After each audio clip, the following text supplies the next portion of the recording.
তিথিকে বাড়িতে আনা হলো তার পরের দিন। অদক্ষ হাতে একটা তুলতুলে বাচ্চা সামলাতে গিয়ে কত নাকানি চুবানি খেতে হলো তাকে। অধৈর্য সংযমহীন তিথি যেন এক রাতের মধ্যেই ভীষণ সংযমী হয়ে উঠেছে।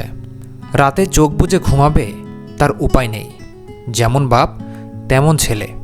বাপ ঘরদোর পরিষ্কার করতে করতে অর্ধেক রাত সাবাড় করে দেবে, আর ছেলে ক্যাঁকু করতে করতে ফজরের ওয়াক্ত হয়ে যাবে। রাতে ঘুমোতে না পেরে তিথি পড়েছে মহা মুশকিলে। দিনের বেলায় যতই ঘুমাক, রাতের ঘুমের অভাবটা যেন পূরণ হতেই চায় না। সকালের দিকে একটু ঘুমাতে পারে যাও, 10টা হতে না হতেই বাবু আবারও ঘুম থেকে উঠে যায়। অবশ্য রাতে শুধু সে নির্ঘুম থাকে এমন না, তার সাথে তার বাচ্চার বাপও নির্ঘুম থাকে। তিথি স্বাস্থ্যবিধি মেইনটেইন করছে কিনা সেটা দেখার জন্য হলেও সে সারাক্ষণ মা ছেলেকে নজরে নজরে রাখবে। ভাগ্যিস কাজে চলে যায়, নইলে মরার মতো ঘুমানোও ছুটে যেত তিথির। আজলান আজ হুট করে সন্ধ্যার দিকে বাড়ি ফিরে এলো। এসে দেখল বাচ্চা কাঁদছে। তিথি তার কান্নাকে উপহাস করে বলছে, ভ্যা ভ্যা ভ্যা। মায়ের এমন উপহাস দেখে সে আরও চিৎকার করে কেঁদে যাচ্ছে হাত পা নেড়ে। আজলান দরজার কাছে এসে দাঁড়াতেই তিথি বলল, তোর জন্য চুল আছড়াতে পারছি না ডোডো। দেখ দেখ, চোখের নিচে কালি। একটু মায়া হয় না তোর? হবেই বা কেন? বাপ বজ্জাত, ছেলে বজ্জাত হবে না? তুই ভালা মানুষের বেটা নোস, কিন্তু আমি তো তোর মা। 9 মাস পেটে রেখেছি, তোর কত লাথি খেয়েছি। আমার জন্য তোর মায়া হয় না ডোডো? ডোডোর কান্না থামার নয়। আজলান তার অস্বাভাবিক কান্না দেখে ভুরুকুচকে ভেতরে ঢুকল। তিথি তাকে দেখে ভূত দেখার মতো চমকে গেল।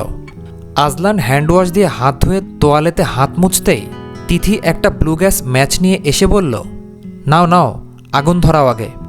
আজলান হাত বাড়িয়ে দিয়ে আগুন ম্যাচ জ্বালালো। আগুন ছুঁয়ে বাচ্চার কাছে যেতেই আজলান কোলে নিয়ে দেখল সে হিসু করে রেখেছে, তাই কাঁদছে। তিথির দিকে কটমট চোখে তাকিয়ে আজলান বলল, তুমি ওকে এভাবে ফেলে রেখেছ? তিথি বলল, আমি জানতাম না। আজলান বলল, ওর ঠান্ডা লাগলে তোমাকে ছাড়ব না আমি। ননসেন্স মহিলা, খেয়াল কোথায় থাকে তোমার? তিথি গোমড়া মুখে ডোডোর দিকে চেয়ে রইল। ডোডোকে পরিষ্কার করে কোলে তুলে নিল আজলান। তিথি দেখল সে একদম শান্ত হয়ে গেছে। 9 মাস পেটে রেখে দুনিয়া দেখিয়েছে সে, আর হয়েছে বাপ পাগল। বাপ ধরলেই কান্না বন্ধ, বাপ কোলে নিলেই ঘুম। এ কেমন কথা? তিথি বুঝে পায় না। ডোডো ঘুমিয়ে যেতেই আজলান বলল, তুমি চুল আঁচড়ে নাও, আমি ফ্রেশ হতে যাচ্ছি। খবরদার শব্দ করে জিনিসপত্র ছোড়াছড়ি করবে না। বলে কাপড় চোপড় নিয়ে ওয়াশরুমে চলে গেল সে। এসে দেখল তিথি বেঘরে ঘুমাচ্ছে। মাথার নিচে বালিশ নেই, হাত খোপাটা খুলে গিয়েছে। আজলান তার মাথার নিচে বালিশ দিল, তারপর লাইট নিভিয়ে নিচে চলে গেল। কফি খেয়ে তিথির জন্য চা বিস্কিট নিয়ে ঘরে আসা মাত্রই দেখতে পেল তিথি ঘুম থেকে উঠে দোলনার সামনে বসে ডোডোর ঘুমন্ত মুখ ধরে বলছে, এই দুষ্টু ছেলে, ওঠ বলছি। সারা রাত আমাকে ঘুমাতে না দেওয়ার ফোন দিয়ে এঁটেছিস না বাপ ছেলে মিলে? আমি কিন্তু অত রাত জাগতে পারবো না ডোডো, বলে দিচ্ছি কিন্তু। তুই কাঁদবি, আমি ঘুমাবো। আমার মনে কিন্তু মায়া দয় নেই ডোডো, আমি পাষাণ মা, বুঝলি? এই ছেলে, তুই উঠবি কি উঠবি না? বলেই দোলনায় ধূপধাপ মাথা ঢোকালো। আজলান ঘরে প্রবেশ করতে করতে বলল, তোমার পাগলামো কমবে কিসে? তিথি অসহায় চোখে চেয়ে রইল। বলল, ওকে এখন ঘুম পাড়ালে কেন? সারা রাত জেগে থাকবে। আমি জেগে থাকবো ওর সাথে, তুমি ঘুমিও। তাহলে তুমি ওকে খাইয়ে দিও, আমি দেব না। আজলান বলল, চুপচাপ চা খাও। তিথি এসে চা দেখে বলল, আমি মগ ভর্তি চা খাই, এসব অল্প চায় হবে না। আজলান বলল, চা বেশি খাওয়া ভালো না। বেশি খাবো। আজলান গর্জে বলল, ওকে ফাইন। আজলানের নির্দেশে কিছুক্ষণ পর মগ ভর্তি চা নিয়ে এলো আয়জা। তিথি চা খাওয়া শেষ করে আজলানকে জড়িয়ে ধরে থুতনিটা বুকে ঠেকিয়ে মুখের দিকে চেয়ে প্রশ্ন করল, আচ্ছা বলো তো, ডোডো কাকে বেশি ভালোবাসে, তোমাকে না আমাকে? ছেলেরা মাকে একটু বেশি ভালোবাসে। তিথি খুশি হয়ে বলল, তুমি এতদিন পর একটা ভালো কথা বললে। তোমাকে একটু কম কেন ভালোবাসবে? যেটা একটু কম মনে হয় সেটা অপ্রকাশিত রয়ে যায়। ছেলেরা বাবাকে ভালোবাসে, কিন্তু সেটা প্রকাশ করতে পারে না। তার মানে তুমিও শ্বশুরাব্বাকে খুব ভালোবাসো, তাই না? আজলান বলল, জানি না, ছাড়ো। তিথি বলল, বলো না, বলো না। তুমি শ্বশুর আব্বার সাথে ভালো করে কথা বলো না কেন? একটা সময় গিয়ে তুমি ওনাকে কথা বলার জন্য খুঁজে পাবে না। তুমি কথা বলাকে এত অপছন্দ করো কেন? আমাকেও কত অপছন্দ করো। আজলান বলল, তুমি চুল আঁচড়ে নাও, তোমার কাছে এখন যথেষ্ট সময় আছে। তিথি চিরুনি নিয়ে এসে আজলানের হাতে ধরিয়ে দিয়ে বলল, তুমি আঁচড়ে দাও। আজলান আঁচড়ে দিতেই তিথি চেঁচিয়ে উঠে বলল, সব চুল ছিঁড়ে ফেলল, ইচ্ছে করে করেছো তাই না? শাস্তি দিয়েছো আমাকে? আজলান বলল, জট বেঁধেছে সেটা ছাড়িয়েছি। আজব। তিথি কেঁদে ফেলল প্রায়। বলল, তোমাকে যদি আমি ডোডোর পটি আর উকুন ভাজা না খাইয়েছি? তিথির কথায় আজলান নির্বাক হতবুদ্ধি হয়ে দাঁড়িয়ে ফ্যালফ্যাল করে চেয়ে রইল। তার চোখমুখ দেখে তিথি পালাতে যাবে, তখনই আজলান তাকে খপ করে ধরে ফেলল। তিথি চেঁচিয়ে বলল, ডোডোরে, তোর বাপ আমাকে মারছে দেখ।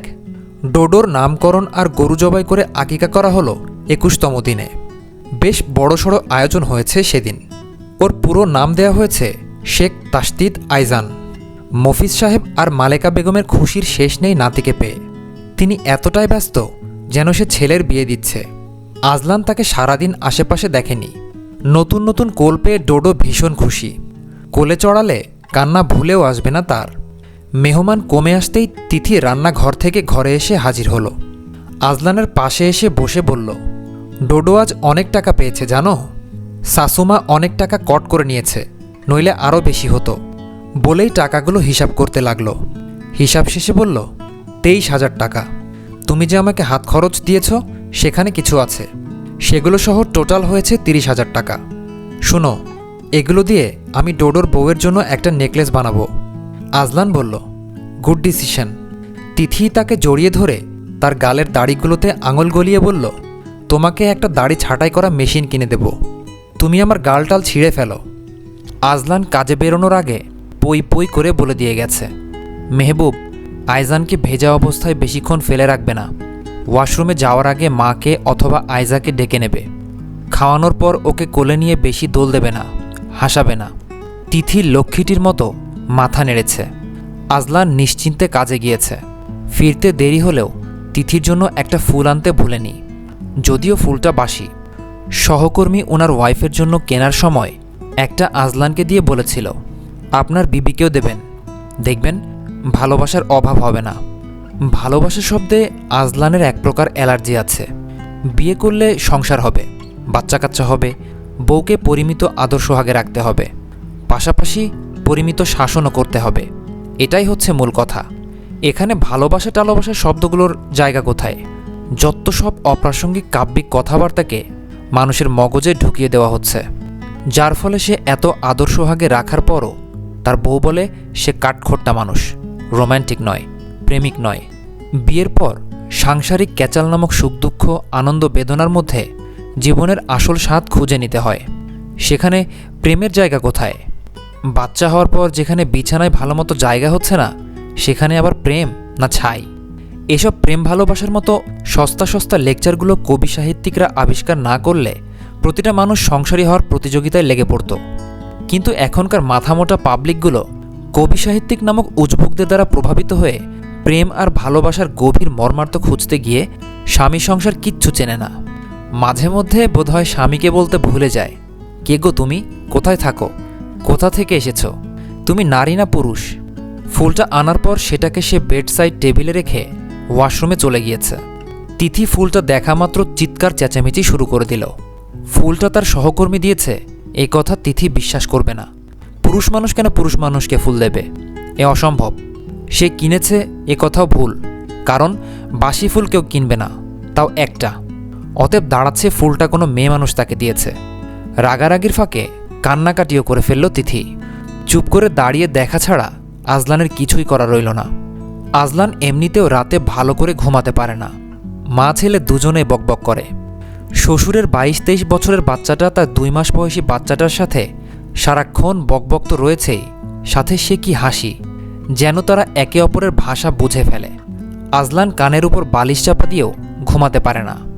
মাঝরাত অবধি বকবক করতে গিয়ে যখন দুজন ক্লান্ত হয়ে পড়ে, তখন মা তার ছেলেকে বলে, ডোডোরে, তোর বাপটা সারাদিন কত কষ্ট করে বাইরে, কত কষ্ট করে রোজগার করে আমাদের জন্য। তোর জন্য আমি তোর বাপের কাছেও ঘেঁষতে পারি না, একটু মাথাও টিপে দিতে পারি না। তোর মনে কি দয়ামায়া নেই ডোডো? আজলানের তখন রাগ হবে নাকি নিজের অদৃষ্টের পরিহাস ভেবে সে দুঃখ যাপন করবে, সে কিছুই ভেবে পায় না।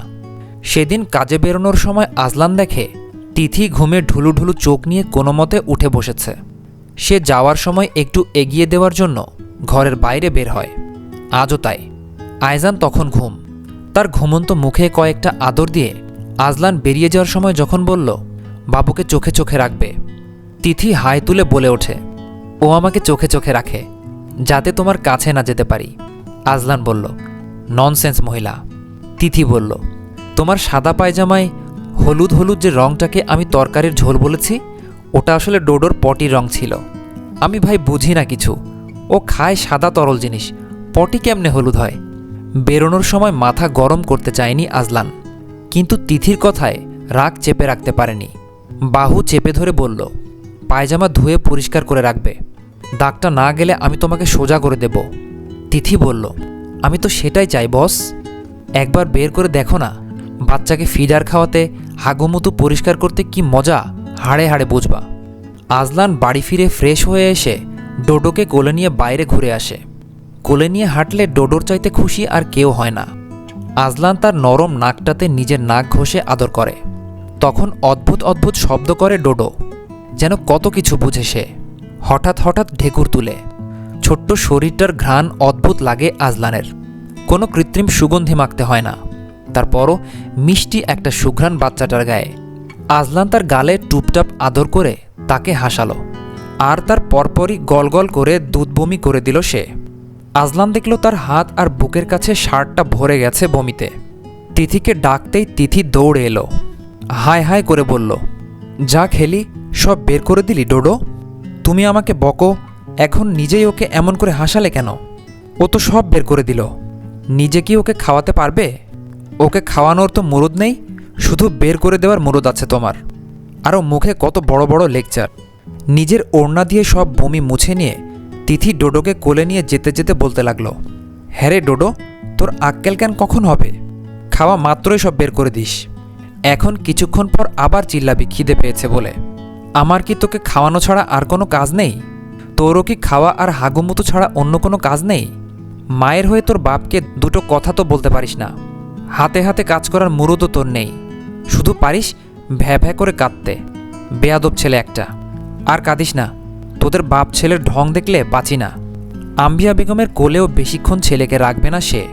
তেল মাখা শেষে কোলে নিয়ে ফেলবে। গোসল করানোর সময় ধরতে দেয়, ও খাওয়ার সময় কোলে দেয়, নামাজ পড়ার সময় দেয়। বাকি সময় ছেলেকে কোল থেকে নামাবে না। আম্বিয়া বেগম বলল, তুই এক বেটা মানুষের মা হলি, আমাদেরগুলো জলে জলে ভেসে আসছে। তিথি ব্যঙ্গ করে বলে, তোমরা হচ্ছ পুরনো আমলের অশিক্ষিত আনপড়া মেয়ে মানুষ, আমি হচ্ছি স্মার্ট মাদার। 21 শতাব্দীর মায়েরা কি তোমাদের মতো বাচ্চাকে রশি দিয়ে বেঁধে সেই রশি কোমরে গিট বেঁধে ঘরের কাজ করবে? আম্বিয়া বেগম বললেন, তোর এক ঠোঁট আছে, কেউ পারবে না তোর সাথে, তুই একটা জিনিস। তিথি বলল, আমাকে সবাই বলতো তুই কেমনে সংসার করস দেখমো, জীবনেও তোর ঘর সংসার হবে না। তোর মতো পাগল ছাগলের জীবনেও স্বামী সংসার হবে না। এখন আমি তাদের বুড়ো আঙুল দেখিয়ে দিয়েছি, বলে এসেছি, দেখে আয় কিভাবে শ্বশুর শাশুড়ি আর বরটাকে জব্দ করেছি। আম্বিয়া বেগম বললেন, সর। ডোডোর মুখে ভাত ছোঁয়ানো হয়েছিল অনেক আগে, 5 কি 6 মাস বয়সে। এখন তার বয়স 13 মাসে পড়েছে। ডোডো এখন টুকটাক খেতে শিখেছে। এখন তিথি তাকে ভাতের পাশাপাশি ঠান্ডা চা খাওয়ানো শিখিয়েছে। আর চায়ে তার এত নেশা হয়েছে যে সে চায়ের কাপ দেখলেই হাত ঝাপটানো শুরু করে। সাবু খেতে না চাওয়ায় আজলান ধমক দিতেই সে কি কান্না। তিথির কাঁধে মাথা ফেলে ফুপিয়ে ফুপিয়ে কেঁদে গেল। ছেলের দুঃখে মাও কেঁদে ফেলবে এমন অবস্থা। তিথি বলল, আমার ছেলেকে অমন করে বকবে না, আমরা মা ছেলে এই বাড়িকে ঠ্যাং দেখিয়ে চলে যাব বলে দিচ্ছি।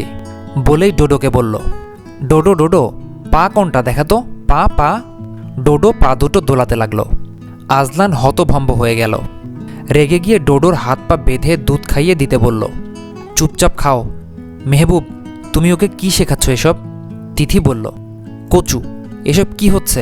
আমার ছেলেটার উপর এভাবে অত্যাচার করছো কেন? আজলান ধমকে বলল, শাট আপ। তিথি ডোডোর কাছে এসে জিভ বের করে বলল, এই ডোডো ডোডো, তোর বাপকে ভেঙচি দে তো।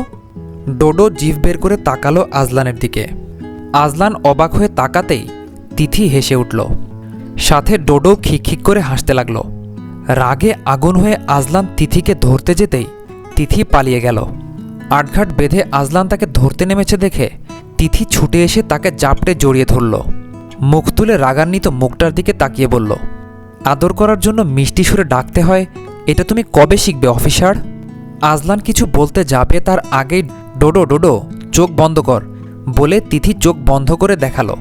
ডোডো তার দেখা দেখি চোখ বন্ধ করতেই তিথি আজলানের মাথা টেনে গালে ঠোঁট চেপে চুমু খেয়ে বলল, ডোডো চোখ খোলার আগে আমার পাওনা দিয়ে ফেলো বস, তুমি তো আবার ঋণী হয়ে থাকতে চাও না। আজলান বলল, আগামী 7 দিনের মধ্যে ওর চায়ের নেশা কমাবে, নয়তো তোমাকে আমি বাড়ি থেকে সোজা বের করে দেব। তিথি বলল, সাথে ডোডোকে ফ্রি, ঠিক কি না? জোরে বলো, ঠিক ঠিক।